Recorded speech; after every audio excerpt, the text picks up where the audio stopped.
নমস্কাৰ আপোনালোক সকলোকে পুনৰবাৰ স্বাগতম নাজমাই মজিদ বন্ধুসকল পলকতে চাওক আজি 9টা গুৰুত্বপূৰ্ণ খবৰ।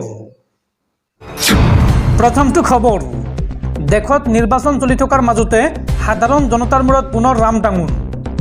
ৰাজ্যত ভয়ংকৰ হাৰত বৃদ্ধি পাইছে অত্যাৱশ্যকীয় সামগ্ৰীৰ মূল্য। নিৰ্বাচনৰ মাজতে জনতাৰ মূৰত ৰাম টাঙোন।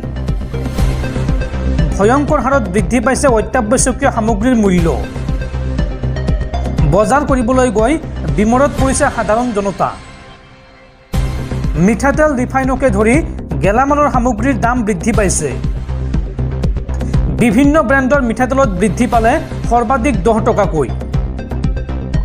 পাইকাৰী বজাৰত 140 টকাত বিক্ৰী হোৱা মিঠাতেলৰ দাম হ'লগৈ 150 টকা। আৰু 73 টকীয়া আধা লিটাৰ ৰিফাইনৰ দাম হ'লগৈ 90 টকা। ৰাজ্যৰ যোগান বিভাগৰ নিৰ্লিপ্ততাৰ সুযোগ গ্ৰহণ কৰিছে একাংশ অসাধু ব্যৱসায়ীয়ে। পৰৱৰ্তী খবৰ, কৰোনাৰ ভেকচিনক লৈ পোহৰলৈ আহিছে ভয়ংকৰ তথ্য।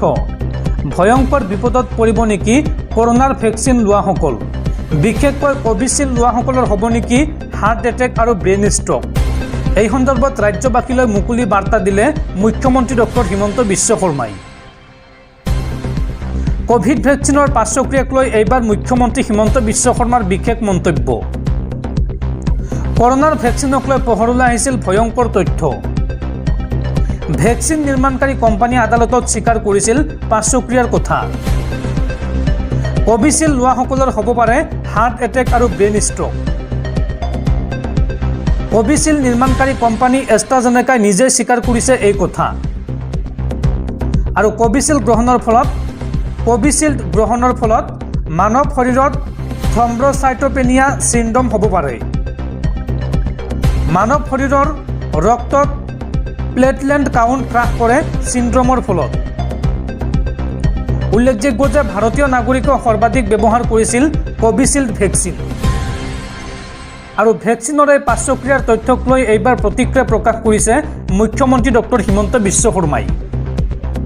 হিমন্ত বিশ্ব শৰ্মাই এই সন্দৰ্ভত কয় যে সকলো ঔষধতে সামান্যতম পাৰ্শ্বক্ৰিয়া থাকেই আৰু অতি কম ক্ষেত্ৰতহে ইয়াৰ পাৰ্শ্বক্ৰিয়া দেখা যাব পাৰে।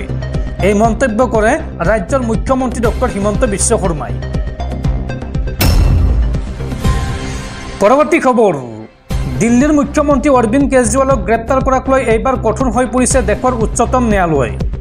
লোকসভা নিৰ্বাচনৰ পূৰ্বে কিয় অৰবিন্দ কেজৰিৱালক গ্ৰেপ্তাৰ কৰা হ'ল? দিল্লীৰ মুখ্যমন্ত্ৰীগৰাকীক গ্ৰেপ্তাৰ কৰা সময়ক লৈ ইডিক প্ৰশ্ন উচ্চতম ন্যায়ালয়ৰ। বিশেষকৈ লোকসভা নিৰ্বাচনৰ পূৰ্বে কিয় গ্ৰেপ্তাৰ কৰা হ'ল অৰবিন্দ কেজৰিৱালক? এই প্ৰশ্নৰ উত্তৰ উচ্চতম ন্যায়ালয়ক দিব লাগিব ইডিয়ে। বন্ধুসকল, তাৰপিছত 4 নম্বৰ খবৰটো জনোৱাৰ আগতে আপোনালৈ এটা সৰু ৰিকুৱেষ্ট, যদি তেওঁলোকে এইটো ভিডিঅ'ত লাইক কৰা নাই তেন্তে প্লিজ এটা লাইক কৰি দিয়ক। আৰু এনেকুৱা ধৰণৰ নতুন নতুন ভিডিঅ' পাবলৈ চেনেলটো ছাবস্ক্ৰাইব কৰি কাষত থকা বেল আইকনটো প্ৰেছ কৰি ৰাখক। পৰৱৰ্তী খবৰ, নিৰ্বাচনক লৈ আন এক ডাঙৰ খবৰ।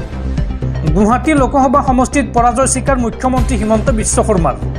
মুখ্যমন্ত্ৰীয়ে নিজে ক'লে আমি ইমান ভোট নাপাওঁ। গুৱাহাটী লোকসভা সমষ্টিৰ ফলাফলক লৈ কনফিউজ হিমন্ত বিশ্ব শৰ্মা। নিৰ্বাচনী প্ৰচাৰ চলাবলৈ আহি নিৰাশ মনেৰে উভতিল হিমন্ত বিশ্ব শৰ্মা। গুৱাহাটী লোকসভা সমষ্টিত পৰাজয় স্বীকাৰ মুখ্যমন্ত্ৰী ডক্টৰ হিমন্ত বিশ্ব শৰ্মাৰ। সংখ্যালঘু ৰাইজৰ ভোট নাপাম বুলি নিজে স্বীকাৰ কৰিলে মুখ্যমন্ত্ৰী হিমন্ত বিশ্ব শৰ্মাই। মুখ্যমন্ত্ৰীয়ে নিজ মুখৰে স্বীকাৰ কৰিলে আমি ইমান ভোট নাপাওঁ। দক্ষিণ কামৰূপৰ সন্তুলিত নিৰ্বাচনী প্ৰচাৰ চলাই নিৰাশ মুখ্যমন্ত্ৰী হিমন্ত বিশ্ব শৰ্মা। মুখ্যমন্ত্ৰীয়ে এই সন্দৰ্ভত কয় যে নিৰ্বাচনী সভালৈ যিমান মানুহ আহিছে আমি সিমান ভোট নাপাওঁ। সংখ্যালঘু ৰাইজক এইবাৰ বিশ্বাসত ল'ব পৰা নাই মুখ্যমন্ত্ৰী ডক্টৰ হিমন্ত বিশ্ব শৰ্মাই। আৰু এতিয়া প্ৰশ্ন হৈছে কংগ্ৰেছ প্ৰাৰ্থী মীৰা বৰঠাকুৰৰ হাতত পৰাস্ত হ'ব নেকি বিজেপি প্ৰাৰ্থী বিজুলী কলিতা মেধি। পৰৱৰ্তী খবৰ, প্ৰকাশ পালে 2024 টি20 বিশ্বকাপৰ ভাৰতীয় দলৰ খেলুৱৈৰ তালিকা। আৰু এইবাৰ কোনে কোনে এই তালিকাত স্থান পালে চাওঁ আহক। প্ৰকাশ পালে টি20 বিশ্বকাপৰ ভাৰতীয় দলৰ খেলুৱৈৰ তালিকা। এই তালিকাত কোন কোন আছে চাওঁ আহক। অধিনায়ক ৰোহিত শৰ্মা, হাৰ্দিক পাণ্ডিয়াক সহ অধিনায়কৰ দায়িত্ব দিয়া হৈছে। দলত আছে বিৰাট কোহলি, সূৰ্যকুমাৰ যাদৱ, যশস্বী জয়ছোৱাল, ঋষভ পন্থ, সঞ্জু চেমছন, শিৱম ডুবে, ৰবীন্দ্ৰ জাদেজা, কুলদীপ যাদৱ, যুজবেন্দ্ৰ চহল, অৰ্শদীপ সিং, জশপ্ৰীত বুমৰাহ, মহম্মদ সিৰাজ। লগতে শুভমন গিল, ৰিংকু সিং, খলিল আহমেদ আৰু আবেশ খানো আছে এই দলত। উল্লেখযোগ্য যে IPLত উন্নত প্ৰদৰ্শনৰ পাছতো এই দলত স্থান লাভৰ পৰা বঞ্চিত হ'ল অসম সন্তান ৰিয়ান পৰাগ। পৰৱৰ্তী খবৰ, অখিল গগৈ, লুৰিণজ্যোতি গগৈ আৰু ৰকিবুল হুছেইন একজন গাদ্দাৰ আৰু দালাল। 2021 বিধানসভা নিৰ্বাচনত হিমন্ত বিশ্ব শৰ্মাৰ পৰা ধন লৈছিল অখিল গগৈ আৰু লুৰিণজ্যোতি গগৈয়ে। এই দুই গগৈৰ বিৰুদ্ধে এইবাৰ বিস্ফোৰক অভিযোগ উত্থাপন কৰিছে AIUDF প্ৰধান মৌলানা বদৰুদ্দিন আজমলে। অখিল গগৈ, লুৰিণজ্যোতি গগৈ আৰু ৰকিবুল হুছেইন একজন গাদ্দাৰ। অখিল গগৈ, লুৰিণজ্যোতি গগৈয়ে কংগ্ৰেছৰ দালাল। ৰকিবুল হুছেইনক জিৰ' বনাই ধুবুৰীৰ পৰা এইবাৰ বিদায় দিম, এই মন্তব্য বদৰুদ্দিন আজমলৰ। আজমলে লগতে কয় যে 2021 বিধানসভা নিৰ্বাচনত বিজেপিৰ পৰা টকা লৈ অখিল গগৈ আৰু লুৰিণজ্যোতি গগৈয়ে কংগ্ৰেছ AIUDFক হৰুৱাইছিল। হিমন্ত বিশ্ব শৰ্মাৰ পৰা ধন লৈছিল অখিল গগৈ আৰু লুৰিণজ্যোতি গগৈয়ে। দুই গগৈৰ বিৰুদ্ধে এই গুৰুতৰ অভিযোগ উত্থাপন কৰে বদৰুদ্দিন আজমলে। পৰৱৰ্তী খবৰ, ভাৰতীয় নিৰাপত্তাৰক্ষীৰ বৃহৎ সফলতা। ছত্তীশগড়ত মাওবাদী বিৰোধী অভিযানত বৃহৎ সফলতা লাভ কৰিছে ভাৰতীয় নিৰাপত্তাৰক্ষীয়ে। মাওবাদী আৰু নিৰাপত্তাৰক্ষীৰ মাজত হোৱা ভয়ংকৰ সংঘৰ্ষত 9জনকৈ মাওবাদী সদস্যক গুলীয়াই হত্যা কৰিছে ভাৰতীয় নিৰাপত্তাৰক্ষীয়ে আৰু নিহতসকলৰ ভিতৰত আছে মহিলা মাওবাদী সদস্যও। আৰু এই মুহূৰ্তত চলি আছে এই সংঘৰ্ষস্থলীৰ পৰা AK-47 ৰাইফলকে ধৰি বুজন পৰিমাণৰ অস্ত্ৰ শস্ত্ৰ উদ্ধাৰ কৰিবলৈ সক্ষম হৈছে ভাৰতীয় নিৰাপত্তাৰক্ষীৰ দলে। পৰৱৰ্তী খবৰ, দিল্লীৰ মুখ্যমন্ত্ৰী অৰবিন্দ কেজৰিৱালৰ গ্ৰেপ্তাৰৰ বিৰুদ্ধে আপৰ বিক্ষোভত উত্তাল গুৱাহাটী মহানগৰীৰ ৰাজপথ। গৃহমন্ত্ৰী অমিত শ্বাহৰ পুত্তলিকা দাহ। কেন্দ্ৰীয় গৃহমন্ত্ৰী অমিত শ্বাহৰ অসম ভ্ৰমণৰ দিনটোতেই গুৱাহাটীত গৃহমন্ত্ৰীগৰাকীৰ বিৰুদ্ধে প্ৰতিবাদী আন্দোলন আম আদমি পাৰ্টিৰ। আপ অসমৰ ৰাজ্যিক কাৰ্যালয়ৰ সন্মুখতে দলৰ শতাধিক নেতাকৰ্মীয়ে দিল্লীৰ মুখ্যমন্ত্ৰী তথা দলৰ ৰাষ্ট্ৰীয় আহ্বায়ক অৰবিন্দ কেজৰিৱালক EDৰ জৰিয়তে কাৰাবন্দী কৰি ৰখাৰ বিৰুদ্ধে বিক্ষোভ প্ৰদৰ্শন কৰে। আপৰ স্বেচ্ছাসেৱকসকলে গৃহমন্ত্ৰী অমিত শ্বাহৰ পুত্তলিকা দাহ কৰাৰ চেষ্টা কৰে যদিও আৰক্ষীয়ে বাধা প্ৰদান কৰে।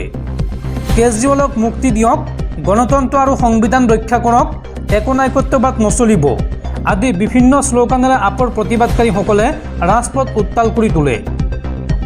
গৃহমন্ত্ৰী অমিত শ্বাহৰ বিৰুদ্ধে বিভিন্ন শ্লোগান দিয়ে আপৰ কৰ্মীসকলে।